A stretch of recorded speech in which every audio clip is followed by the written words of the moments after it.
In the heart of the 6th century, a new and formidable power emerged on the vast Eurasian steppe, riding swift horses and wielding an ambition to dominate Central and Eastern Europe.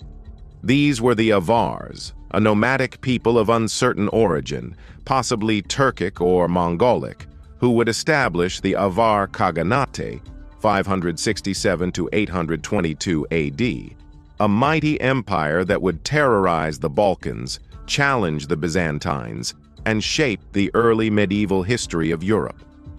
Though they have largely faded from popular memory, the legacy of the Avars as the horse lords of Europe endures in the ruins of their once thriving Khaganate and the chronicles of their rivals. The origins of the Avars remain somewhat mysterious. According to Byzantine sources, they appeared suddenly on the borders of Eastern Europe around the mid-6th century, seeking alliance and tribute. They claimed to be the successors of the Eurasian Khaganate, a steppe empire displaced by the rise of the Turks. Whether this claim was accurate or a political maneuver remains debated, but it served its purpose well. By asserting a lineage from a powerful former empire, the Avars presented themselves as rightful heirs to the steppe tradition of rule. They arrived in Central Europe with a confederation of tribes and a military organization that combined steppe tactics with political savvy. The Avars first came into contact with the Byzantine Empire under Emperor Justinian I. Their initial demands for land and gold were partially met, as the Byzantines often preferred to pay off potential threats rather than confront them militarily. But the Avars were not content with tribute alone. In 567, they allied with the Lombards to crush the Gepids in the Carpathian Basin, claiming the rich lands of modern-day Hungary as their new homeland. This marked the true beginning of the Avar Khaganate. Soon, their empire would stretch from the Eastern Alps and the Danube in the west to the Dnieper River in the east. Under the leadership of their most famous ruler, Khagan Bayan II, reigned circa 562 to 602, the Avars reached the height of their power. Bayan was a brilliant strategist and a shrewd diplomat. He orchestrated campaigns that brought Slavic tribes under Avar suzerainty and led devastating raids into the Balkans. In alliance with the Slavs, the Avars launched frequent incursions into Byzantine territory, sacking cities and seizing booty. They laid siege to Thessaloniki multiple times and even threatened Constantinople itself. The 626 siege of Constantinople, in collaboration with the Sassanid Persians, was the Avars' most audacious assault on the Byzantine capital. Though ultimately unsuccessful, it underscored the might of the Avar war machine and the serious threat it posed to the Eastern Roman Empire. The Avars operated with a sophisticated military structure. Their cavalry, drawn from steppe traditions, was highly mobile and deadly effective. They used composite bows, hit-and-run tactics, and encirclement strategies to outmaneuver more heavily armored foes. Their fortresses, or ring forts, uncovered by archaeologists, reveal a society that combined martial discipline with administrative control.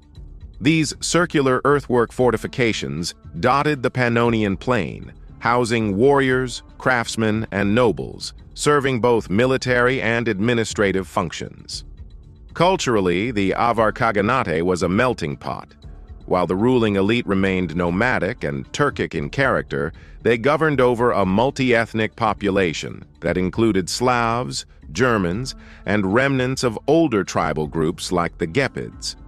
The Avars themselves left few written records, but archaeological evidence suggests a vibrant material culture.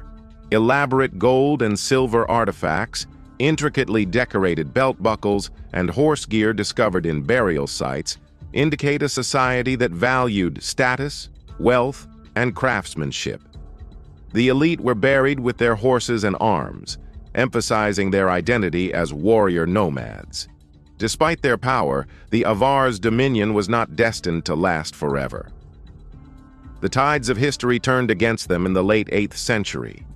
Internally, the Khaganate may have suffered from overextension and difficulty managing its diverse subjects. Externally, a new and even more formidable power was rising in the west, the Frankish Empire under Charlemagne. In a series of campaigns beginning in the 790s, the Franks launched a devastating assault on the Avar Khaganate. Charlemagne's armies, bolstered by Bavarians and other Germanic allies, pushed deep into Avar territory. By 796, they had captured the Avar capital Ringfort and seized immense treasures, much of which ended up in Carolingian hands. This crushing defeat shattered the backbone of Avar power. The Khaganate lingered on in a much diminished form, but it had lost its cohesion and military might. Slavic tribes under Avar rule began asserting independence, while Christian missionaries and Carolingian influence penetrated deep into former Avar lands. By 822, the Avars had disappeared from historical records as a significant force. The fall of the Avar Khaganate marked the end of one of the last great steppe empires in Europe. Yet their legacy is more than one of conquest and collapse. The Avars played a crucial role in the migration and settlement patterns of the Slavs, shaping the demographic and cultural contours of Eastern Europe. Their interactions with the Byzantines and the Franks influenced the political developments of both empires. In some respects, the Avars were a bridge between the ancient world and the medieval, carrying the traditions of the Eurasian steppe into the heart of Europe. Today, the Avars remain an enigmatic chapter in the history of medieval Europe. Their name lingers in place names and the collective memory of the peoples they once ruled.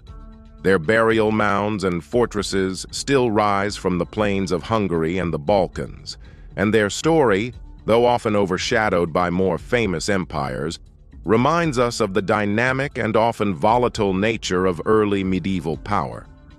In the annals of Europe, the Avar Khaganate stands as a testament to the power of mobility, the potency of steppe warfare, and the impermanence of even the mightiest of empires. The horse lords of Europe rode fast, ruled hard, and left behind a legacy carved into both the soil of the Pannonian Basin and the chronicles of history.